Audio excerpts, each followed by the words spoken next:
ಆಂಧ್ರಪ್ರದೇಶದ ಚಿತ್ತೂರು ಜಿಲ್ಲೆಯ ವಿಕೋಟಾದಲ್ಲಿ ಅದ್ದೂರಿಯಾಗಿ ನಾಡಪ್ರಭು ಕೆಂಪೇಗೌಡರ 517ನೇ ಜಯಂತ್ಯೋತ್ಸವ ಕಾರ್ಯಕ್ರಮವನ್ನು ಆದಿಚುಂಚನಗಿರಿ ಮಹಾಸಂಸ್ಥಾನ ಮಠದ ಶ್ರೀ ಶ್ರೀ ಶ್ರೀ ಡಾಕ್ಟರ್ ನಿರ್ಮಲಾನಂದ ಮಹಾಸ್ವಾಮೀಜಿಯವರ ದಿವ್ಯ ಸಾನ್ನಿಧ್ಯದಲ್ಲಿ ಮಾನ್ಯ ಕೇಂದ್ರ ಮಂತ್ರಿಗಳಾದ ಎಚ್.ಡಿ. ಕುಮಾರಸ್ವಾಮಿ ಅವರ ಅಧ್ಯಕ್ಷತೆಯಲ್ಲಿ ಅದ್ದೂರಿಯಾಗಿ ಆಚರಿಸಲಾಯಿತು. ಇನ್ನು ಜಯಂತ್ಯೋತ್ಸವ ಕಾರ್ಯಕ್ರಮದ ನಿಮಿತ್ತ ಹೋಬಳಿಯ ಪ್ರಮುಖ ರಸ್ತೆಯಲ್ಲಿ ಬೆಳ್ಳಿ ರಥದ ಮಾದರಿಯಲ್ಲಿ ವಾಹನದಲ್ಲಿ ನಾಡಪ್ರಭು ಕೆಂಪೇಗೌಡರ ಭಾವಚಿತ್ರವನ್ನ ಇರಿಸಿ ನೂರಾರು ಮಹಿಳೆಯರ ಪೂರ್ಣ ಕುಂಭದೊಂದಿಗೆ ವಿಜೃಂಭಣೆಯಿಂದ ಮೆರವಣಿಗೆಯನ್ನ ನಡೆಸಲಾಯಿತು. ನಡೆದಂತ ಕಾರ್ಯಕ್ರಮದಲ್ಲಿ ಸಮಾಜದ ಸಾವಿರಾರು ಜನರು ಭಾಗವಹಿಸಿ ಕಾರ್ಯಕ್ರಮಕ್ಕೆ ಕಳೆ ತಂದರು. ಇನ್ನು ನಡೆದಂತಹ ವೇದಿಕೆ ಕಾರ್ಯಕ್ರಮದಲ್ಲಿ ಹೋಬಳಿ ಮಟ್ಟದಲ್ಲಿ ನಡೆದ ಅದ್ದೂರಿ ಕಾರ್ಯಕ್ರಮಕ್ಕೆ ಮೆಚ್ಚುಗೆಯನ್ನ ವ್ಯಕ್ತಪಡಿಸಿ ಕೇಂದ್ರ ಮಂತ್ರಿ ಕುಮಾರಸ್ವಾಮಿ ಅವರು ಮಾತನಾಡಿ, ಈ ಭಾಗದಲ್ಲಿರುವ ನಮ್ಮ ಸಮಾಜದವರನ್ನ ಆಂಧ್ರಪ್ರದೇಶದ ಒಬಿಸಿ ಪಟ್ಟಿಗೆ ಸೇರಿಸಲು ನಾವು ಮತ್ತು ನಮ್ಮ ಸಮಾಜದ ಸ್ವಾಮೀಜಿಗಳು ಪ್ರಾಮಾಣಿಕ ಪ್ರಯತ್ನ ಮಾಡ್ತೀವಿ ಅಂತ ಭರವಸೆ ನೀಡಿದರು.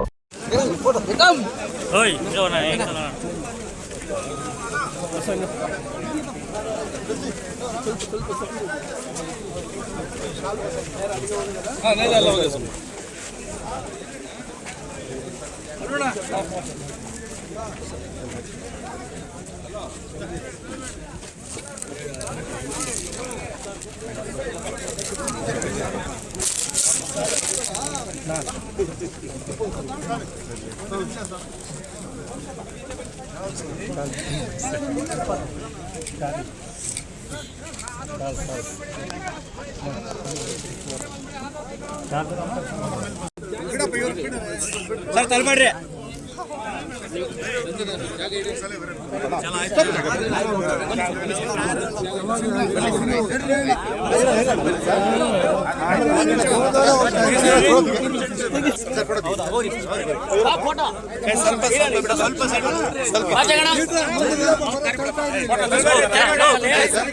ಫೋಟೋ తీసుకుంటారా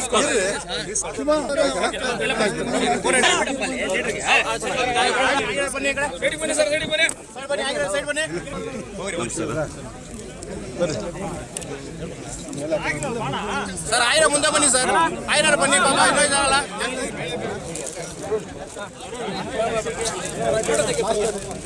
ಫೋಟೋ ತಗೊಳ್ಳೋಣ ತಲಬೇಡ್ರಿ ದಾರಿ ಬಿಡಿ ಸರ್ ದಾರಿ ಬಿಡಿ ಸ್ವಲ್ಪ ದಾರಿ ಬಿಡಿ ಬನ್ನಿ ಸರ್ ಬನ್ನಿ ಕೆಂಪೇಗೌಡ ವಾರಿని ಭಕ್ತಿಪೂರ್ವಕಂగా ಸ್ಮರಿಸುತ್ತೇವೆ.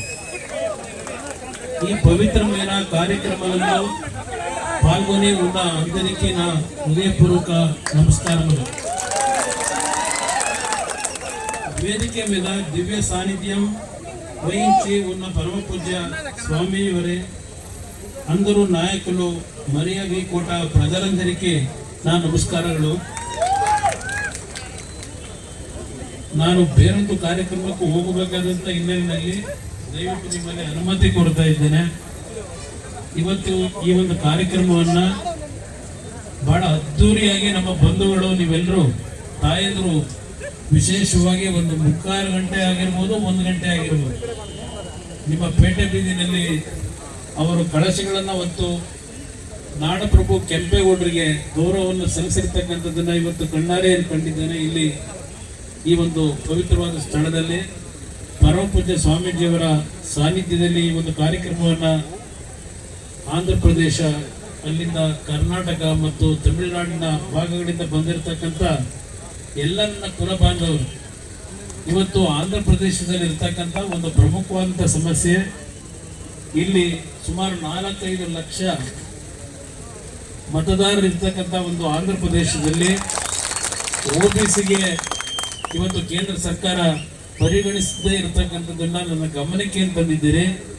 ಪರಮ ಪೂಜ್ಯ ಸ್ವಾಮೀಜಿಯವರು ನಾನು ಇಬ್ಬರು ಕೇಂದ್ರ ಸರ್ಕಾರದಲ್ಲಿ ಇವತ್ತು ಒಬಿಸಿಗೆ ಆಂಧ್ರ ಪ್ರದೇಶದ ನಮ್ಮ ಒಕ್ಕಲಿಗ ಸಮಾಜವನ್ನ ಇವತ್ತು ಸೇರ್ಪಡೆ ಮಾಡಿಸ್ತಕ್ಕಂಥದ್ರಲ್ಲಿ ಪ್ರಾಮಾಣಿಕವಾಗಿ ನಿಮಗೆ ಧ್ವನಿಗೂಡಿಸಿ ಕೆಲಸವನ್ನು ಮಾಡ್ತೀನಿ ಅಂತಕ್ಕಂಥ ಮಾತೇಳಿ ಇವತ್ತು ಕೆಂಪೇಗೌಡರ ಒಂದು ಪ್ರತಿಮೆಯನ್ನು ಅನಾವರಣ ಮಾಡಿ ಅತ್ಯಂತ ಅದ್ಧೂರಿಯಾಗಿ ಕೆಂಪೇಗೌಡರ ಒಂದು ನೆನಪನ್ನು ಮಾಡ್ಕೊಂಡಿರ್ತಕ್ಕಂಥ ನಿಮ್ಮೆಲ್ಲರಿಗೆ ನಾನು ನಿಜಕ್ಕೂ ಅಭಿನಂದನೆಗಳನ್ನು, ನನ್ನ ಕೃತಜ್ಞತೆಗಳನ್ನು ಸಲ್ಲಿಸ್ಲಿಕ್ಕೆ ಬಯಸ್ತಾ ಇದ್ದೇನೆ. ಕರ್ನಾಟಕದಲ್ಲಿ ನಾವೇನು ಕೆಂಪೇಗೌಡರ ಜಯಂತಿಯನ್ನು ಆಚರಣೆ ಮಾಡ್ತೀವಿ, ಅದಕ್ಕೆ ಸರಿಸಮನಾಗಿ ಇವತ್ತು ಈ ಒಂದು ಸಣ್ಣ ಒಂದು ಹೋಬಳಿಯ ಕೇಂದ್ರ ಇರ್ಬೋದು, ಈ ವಿಕೋಟೆಯಲ್ಲಿ ಇಷ್ಟು ಅದ್ಧೂರಿಯಾಗಿ ತಾವು ಈ ಕಾರ್ಯಕ್ರಮವನ್ನು ನೆರವೇರಿಸಿದ್ದೀರಿ. ನಿಜಕ್ಕೂ ಕೆಂಪೇಗೌಡರ ಬಗ್ಗೆ ನೀವು ಇಟ್ಟಿರ್ತಕ್ಕಂಥ ಅಭಿಮಾನ, ಕನ್ನಡ ನಾಡಿನಲ್ಲಿ ನಾವೇನಿದ್ದೇವೆ ನಮ್ಮನ್ನು ಮೀರಿಸ್ತಕ್ಕಂಥ ರೀತಿಯ ಅಭಿಮಾನ ನೀವು ಹೊಂದಿರತಕ್ಕಂಥದ್ದು ನಮಗೆಲ್ಲರಿಗೂ ಬಹಳ ದೊಡ್ಡ ಹೆಮ್ಮೆಯನ್ನು ತಂದಿರ್ತಕ್ಕಂಥ ವಿಚಾರ. ನಿಮ್ಮ ಜೊತೆಯಲ್ಲಿದ್ದೇನೆ. ನನಗೆ ಯಾವುದೋ ಒಂದು ತುರ್ತು ಕಾರ್ಯಕ್ರಮಕ್ಕೆ ಹೋಗಬೇಕಾದಂಥ ಒಂದು ದೂರವಾಣಿ ಕರೆಯ ಮುಖಾಂತರ ಏನು ನನಗೆ ಸಂದೇಶ ಬಂದಿದೆ, ಅದಕ್ಕೆ ಹೋಗಬೇಕಾದ ಅನಿವಾರ್ಯತೆ ಇದೆ. ನಿಮ್ಮಲ್ಲಿ ಕ್ಷಮೆ ಕೊಡ್ತೇನೆ. ಮತ್ತೊಂದು ಬಾರಿ ನಾನು ತಮ್ಮ ಈ ಒಂದು ವಿಕೋಟೆ ಗ್ರಾಮಕ್ಕೆ ಬೇರೆ ಯಾವುದಾದ್ರೂ ಒಂದು ಕಾರ್ಯಕ್ರಮದಲ್ಲಿ ಭಾಗವಹಿಸಿ ಹೆಚ್ಚಿನ ಸಮಯವನ್ನು ನಿಮಗೆ ಕೊಡ್ತೇನೆ ಅಂತಕ್ಕಂಥ ಮಾತನ್ನು ಹೇಳಿ ನಿಮ್ಮೆಲ್ಲರಿಗೆ ನನ್ನ ಗೌರವಪೂರ್ವಕವಾದ ನಮಸ್ಕಾರಗಳನ್ನು ಸಲ್ಲಿಸಿ ಮಾತು ಮುಗಿಸ್ತೇನೆ. ಜೈ ಜೈ ಕರ್ನಾಟಕ ಮಾತು.